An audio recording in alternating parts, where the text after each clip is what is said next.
I couldn't sleep, so I thought it'd be a good idea to walk to the park and stare at the sky. So there I was, in my yellow t-shirt and blue shorts, reaching my destination, where I saw her. Looking at the sky with ginger red hair coming down her shoulders and blue eyes glittering in the moonlight, it was Laura from my class. Her gaze shifted from the sky to me. "What are you doing here this late at night, Alden?" she asked. I never talked to her at school. She's one of the quiet kids in class.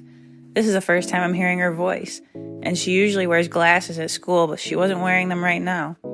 I took a seat beside her. "What are you doing here?" I looked her in the eyes.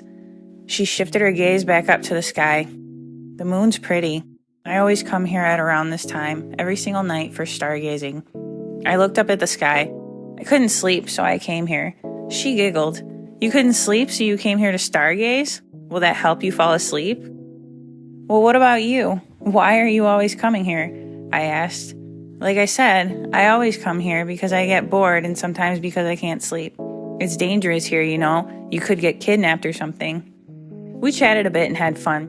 "Why do you not talk like this at school?" I asked. She shrugged. "I guess I don't like socializing. I'm shy and don't have friends to talk to." "Then how come you're able to talk to me?" "Well, something tells me that I can trust you." She smiled. "Well, see you at school tomorrow. Good night." We both went home. Next day, I was walking to my class when I saw Laura and a bunch of other girls surrounding her. I saw one of them slap her and throw her glasses onto the floor. They walked away. I was running toward her. "Are you okay? Why did they do that?" I asked as I picked up her glasses and put them on her. "I'm fine. I'm used to it. Thanks." She quickly rushed away. It was lunchtime and I saw Laura by herself. I walked to her and sat at her table. "Why are you joining up with me?" she asked with concern. "Is it against the law to sit with you? You seem lonely," I asked with a smile. "People call me a witch because of my red hair. I hate this red hair." "Well, I think your hair is pretty." She looked at me and smiled. "Thank you, I knew I could trust you." I suddenly had an idea. "Hey, want to go out on a date tomorrow?" "Are you confessing?" "No, it's just for fun." I guess I can go." The following day, I met up with her at a cafe. We were sipping coffee.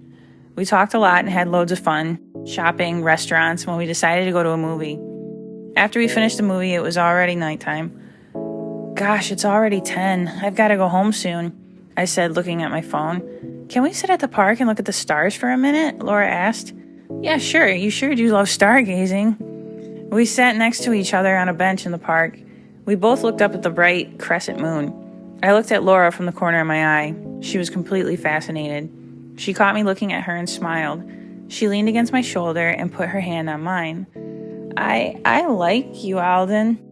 She gave me a peck on the lips. I'm sorry, I didn't mean to." I leaned over, took her glasses off, and locked my lips onto hers. She was surprised, but she put her arms around my neck. I put my hands on her cheeks and we kissed. "That was my first kiss," Laura said, blushing. "I've really fallen for you." I hugged her. "I've fallen for you too. Here's your second kiss." And we kissed again.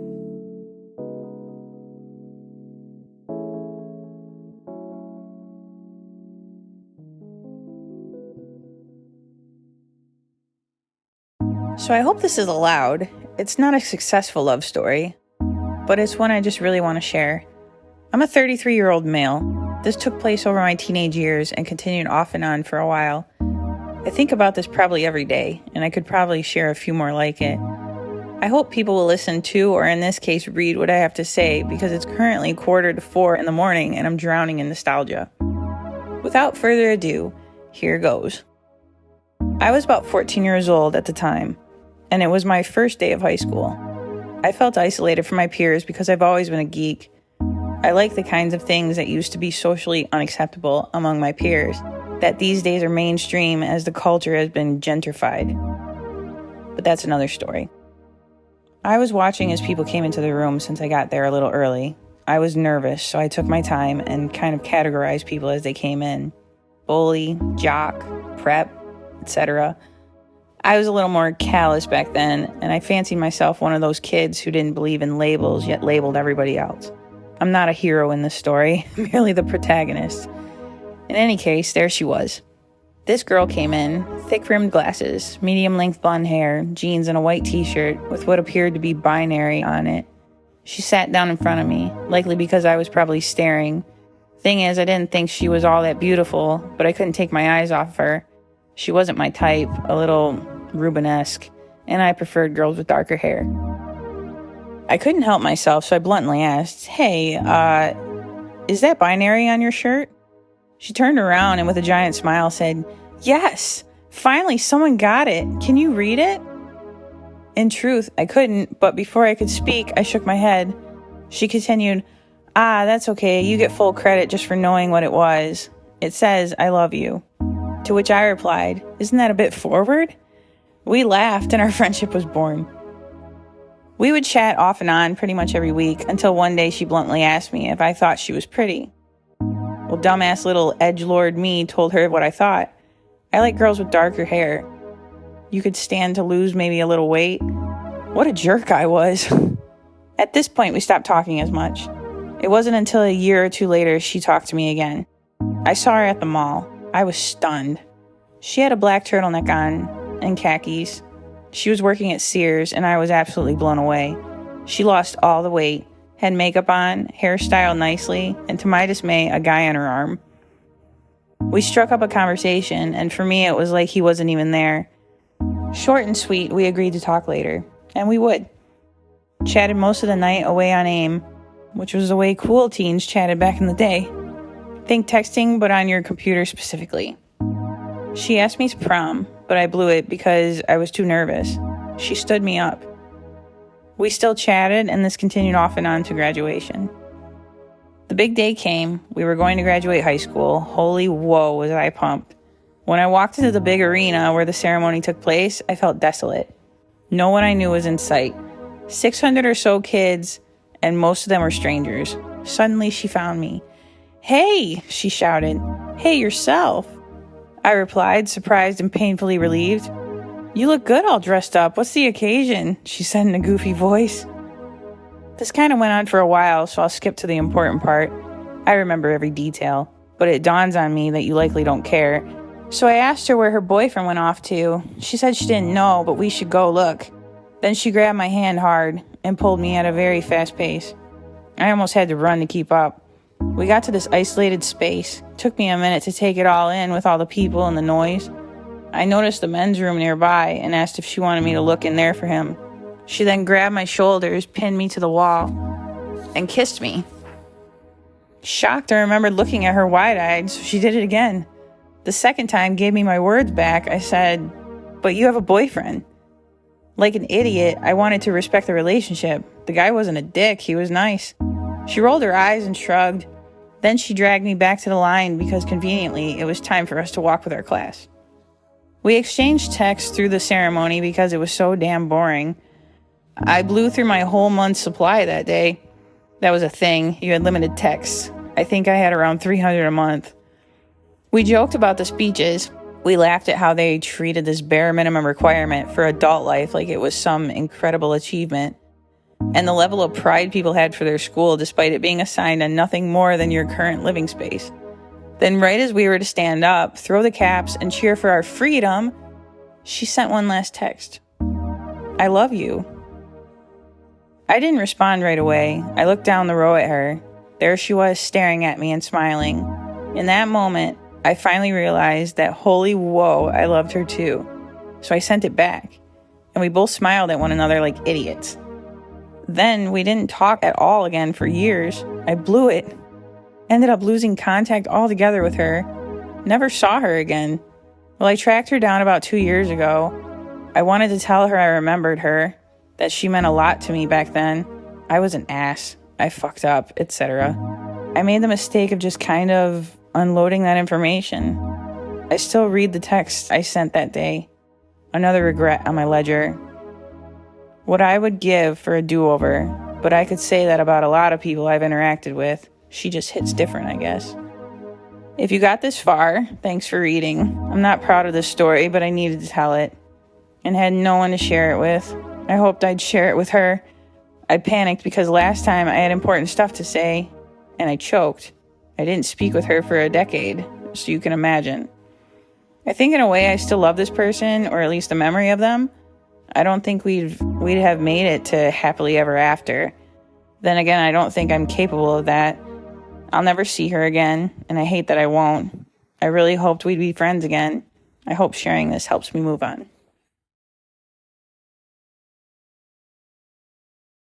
I wrote this years ago. Now we are married. To keep a person anonymous, I have given her the fake name Monica. So the unconventional version of this story is sweet and whimsical, like The Office, while there's a more cynical version of leaving your girlfriend for another woman, is something the bad guy does at the beginning of the movie. What I am saying is that I struggle hard with trying not to see myself as Hugh Grant from Bridget Jones. I met Monica 3 years ago when she started working in the same office as me. We didn't immediately become friends and were barely acquaintances. Our departments were as far away from each other as possible and really only spoke to each other at work events. Both of us were in long-term committed relationships and ran in our own circles within the company. Cut to 2 years later, and I'm deciding whether or not to get engaged. I struggled with this for a long time because I had so much anxiety about it, but kept telling myself that it's normal and I have to get over it. I would keep telling myself that my current girlfriend is great and that she deserved it. You know, like a medal or a perfect attendance award. I held on to the ring for almost a year, and I kept putting off proposing for whatever reason was an excuse for being really scared and unsure. Good sign. At this point in time, Monica and I have become really good friends. Because so many people have been moved around, we ended up working on a lot of projects together and actually shared an office. The only advice I remember Monica telling me was to only do it if I wanted it and not for anyone else. Considering not doing it felt selfish and mean. After I got engaged, I remember feeling this deep feeling of regret. Now that it is a hard feeling to express without someone immediately punching you right in the mouth, try it. My now fiance and I had completely opposite schedules and would really only see her on Sundays. And even then, we'd just sleep in, make dinner, watch TV, and look at our phones until we got tired and went to bed. I think this schedule made not showing my anxiety to her somewhat easy, and any night I could stay at my apartment alone was heaven to me. It was so weird I would go to work and not talk about it. It took almost 3 weeks before I announced my engagement to anyone. Of course, everyone was excited and happy for me when I finally told them, because that's what you do. Meanwhile, I would go back to my office and hate myself for feeling like maybe I made a mistake. I was really good at hiding it. If anyone asked me about it, I was quick to throw a joke or anything to divert attention from the fact that I did not want to talk about it. The only person to call me on it was Monica, and all she said was only do it if I wanted it and not for anyone else.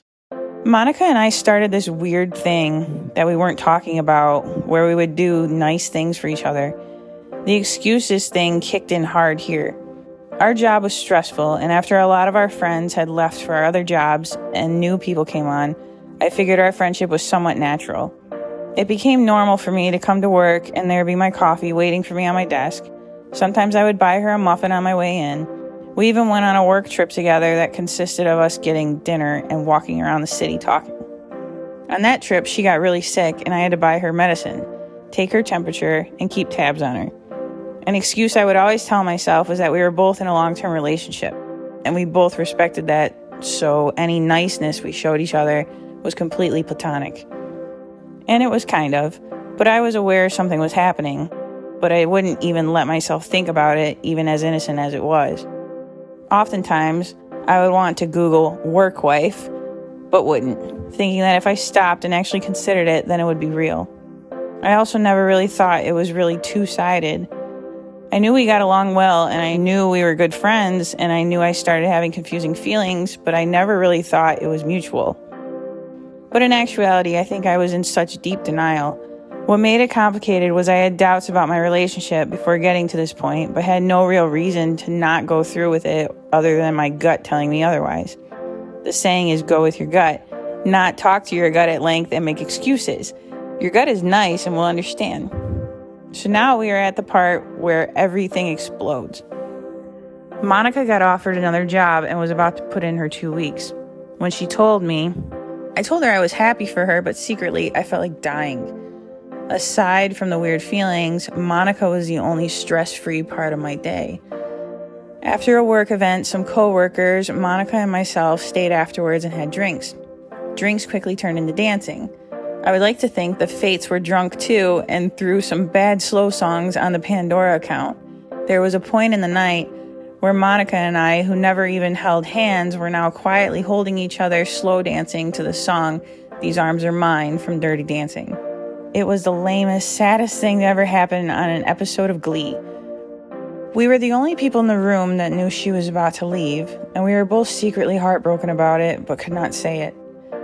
I felt like I had been trying so hard not to have feelings for her, not unlike holding in a fart. In this moment, I was pretty sure I couldn't hold in how I felt, and that there might also be shit in the fart.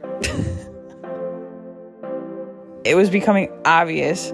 That is what I am trying to say. You get the analogy. Keep listening. It's going to get crazier.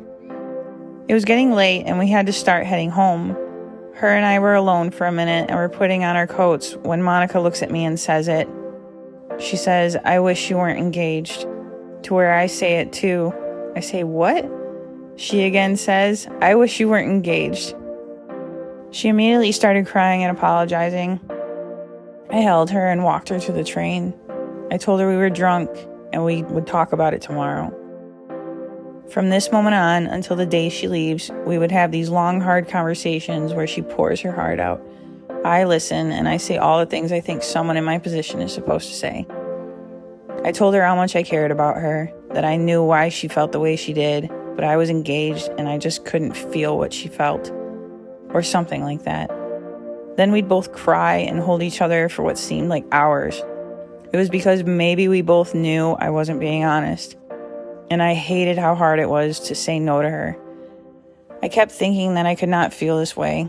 I've been tempted by other women before and had no problem saying no to them. This was different.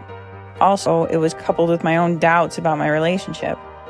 While at the time I knew I wasn't going to say yes, I kept thinking about what would happen if I did.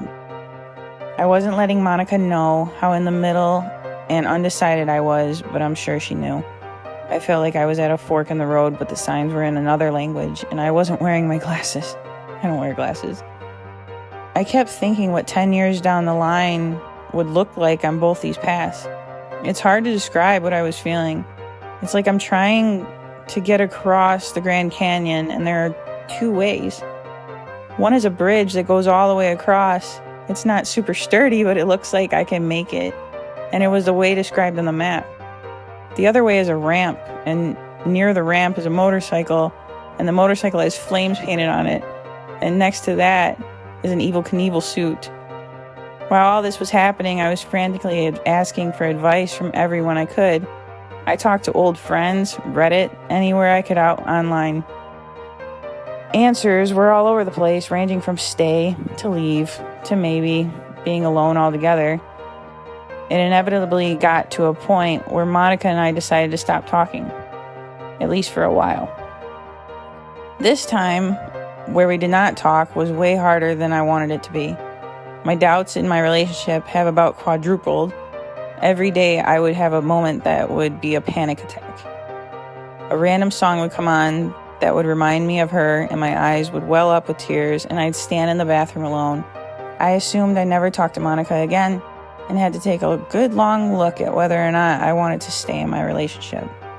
All I kept feeling was I wasn't ready, but couldn't say it out loud. How I was feeling was no longer something I could hide. It was obvious to my girlfriend, and we would try to talk about it, but I just could not convince myself of anything other than wanting to be alone.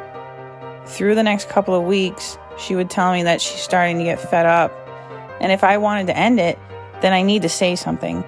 I even reached out to a counselor who I speak with online all the time and once a week over the phone. My anxiety was keeping me up at night, and I even grew a completely cliche ugly beard. I was aware I was living the version of my life where I said no to Monica, and that the what ifs about what would have happened haunted me constantly. But does that mean I needed to go through with everything else? Now I'm in a sub-fork in the road. The final bit of advice I received was from an older friend who was very sweet, very calm, and very mild-mannered. She was with her boyfriend for 8 years, and when they started planning their future together, she panicked and decided to end it. Now she's happily married to someone and has been for 5 years. I met her somewhere in between and never knew the details.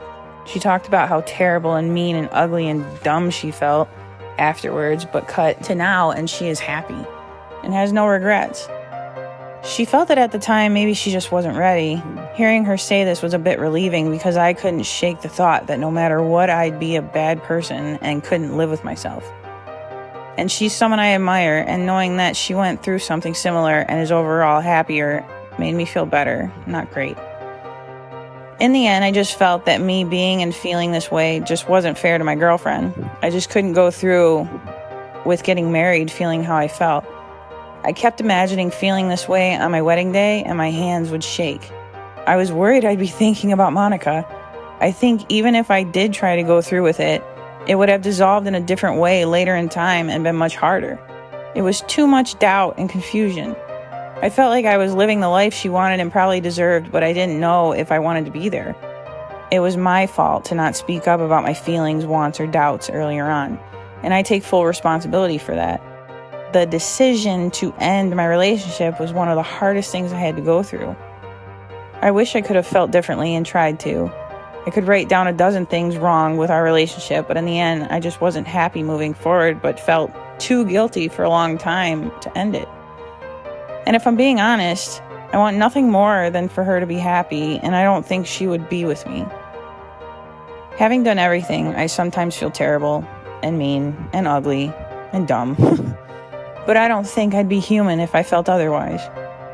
I'm trying to remember how I felt in the last year or two, where all I could think about was how unhappy I was, but I could not bear to say anything. So now it's 7 months since Monica first told me how she felt, and we have become an item. It's been 6 months of us being together. We are still taking it one day at a time. It's very sweet and quiet.